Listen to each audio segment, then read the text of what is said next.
Quem nos ajuda a analisar os principais assuntos de economia do dia é ela, a professora Rita Mundim. Rita, qual a consequência do crescimento do gasto público com benefícios ter sido acima da inflação e como isso se relaciona com a proposta do governo para o corte de gastos, hein? Boa noite. Boa noite, Leandro. É isso, é o que a gente vem insistindo aqui. Existe um modelo petista de crescer e esse modelo petista de crescer, ele implica em aumento do endividamento, porque há um excesso, há um crescimento dos gastos públicos, principalmente com benefícios. E quando você gasta mais do que você arrecada, para você fechar a conta no final do mês, o que você tem que fazer? Se endividar. Quanto mais você se endivida, mais juros você tem que pagar em relação ao tamanho da sua dívida. Se a dívida cresce, o pagamento de juros vai junto. Se você está cada vez mais endividado, está cada vez pagando mais juros, a taxa de juros que o seu credor, aquele que financia a sua dívida, aquele que rola a sua dívida para você continuar sobrevivendo, ele vai pedindo cada vez um juros mais alto, porque o seu risco de não pagar vai aumentando. Então, a consequência desses números é muito triste. É um país cada vez mais endividado e qual que é a relação que o credor, aquele que nos financia, olha? É quanto que você produz em relação a quanto que você deve. Isso para um país é a chamada relação dívida-PIB. Então, quanto que você deve em relação ao que você produz? Então, essa dívida, essa relação dívida-PIB está crescendo de forma explosiva. Ela hoje está em 77,5%, ou seja, nós devemos 77,5% do PIB. Quando, lá atrás, vamos voltar aqui eu adoro a linha do tempo, vou voltar aqui em 2000 e Dilma. Essa relação de dívida-PIB, em janeiro de 2015, portanto, antes do impeachment da Dilma, estava em 57,2%. No impeachment, em agosto, essa relação foi para 69,3%.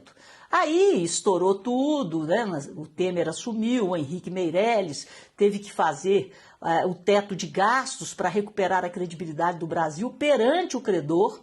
E essa relação, no final do governo Temer, chegou, né, a 75,3%. Daí, o Temer entregou para o Bolsonaro nesse nível, 75,3%. O Bolsonaro, na pandemia, teve que gastar. Ele chegou a gastar 800 bilhões, nós estamos falando de 2021. Em janeiro de 2021, essa relação chegou a 87,7%, mas estávamos numa pandemia. O Bolsonaro entrega para o Lula a 71,7%, diminuindo o tamanho do Estado, cortando gastos. E o Lula já está com essa relação a 77,5%. Então, houve um crescimento muito rápido dessa relação dívida-PIB pela piora nos gastos em relação ao tamanho da receita. E o pior disso tudo é que o país cresceu e cresceu muito. Quando o país cresce, a receita aumenta. Então, há uma explosão muito grande de gastos, apesar do crescimento da receita. Aí eu vou dar um outro número para complementar essa análise. A gente fala do tal do primário. O que é o resultado primário? É receita menos despesa. Aí você vai ter um saldo. Ou ele é positivo, então você tem um superávit primário, ou ele é negativo, você tem um déficit, ou você tem um equilíbrio fiscal. Receita menos despesa igual a zero. Se você tem um equilíbrio fiscal, essa relação dívida-PIB, ela para de crescer. Se você tem um superávit, você consegue melhorar a relação dívida-PIB. Mas se você tem um déficit, você tem que se endividar cada vez mais para fechar as contas. E aí, a gente tem o pagamento de juros e o tal do déficit nominal. O déficit nominal, que é o outro número que eu quero dar aqui para vocês terem uma ideia, ele estava em 460,4 bilhões lá no governo Bolsonaro. No governo Lula, em janeiro de 2021, esse déficit chegou a Perdão, no Bolsonaro esse déficit chegou na pandemia a 1 trilhão e 16. O Bolsonaro voltou com esse déficit para esses 460 e entregou para o Lula. Em julho de 24, esse déficit foi para 1 trilhão 127 bilhões, sem pandemia. E é em cima disso, né, que a gente tem que pagar os juros. Então, o pagamento de juros, ele explodiu. Ele saiu de 448 bilhões em dezembro de 21 para 950 bilhões em dezembro de 24. E está hoje, agosto de 2025, em 946 bilhões. Então, nós já estamos pagando de juros quase 1 trilhão por ano, em função desse crescimento da dívida que eu acabei de falar e dessa falta de equilíbrio fiscal, essa geração recorrente de déficits que vão fazendo com que o governo aumente a dívida e, consequentemente, aumente o pagamento de juros. Então, esses são os indicadores da dor que a sociedade não vê, mas paga. Paga todo dia com o juro alto, paga todo dia com uma carga tributária que só cresce. Então, paga todo dia com a falta de investimento.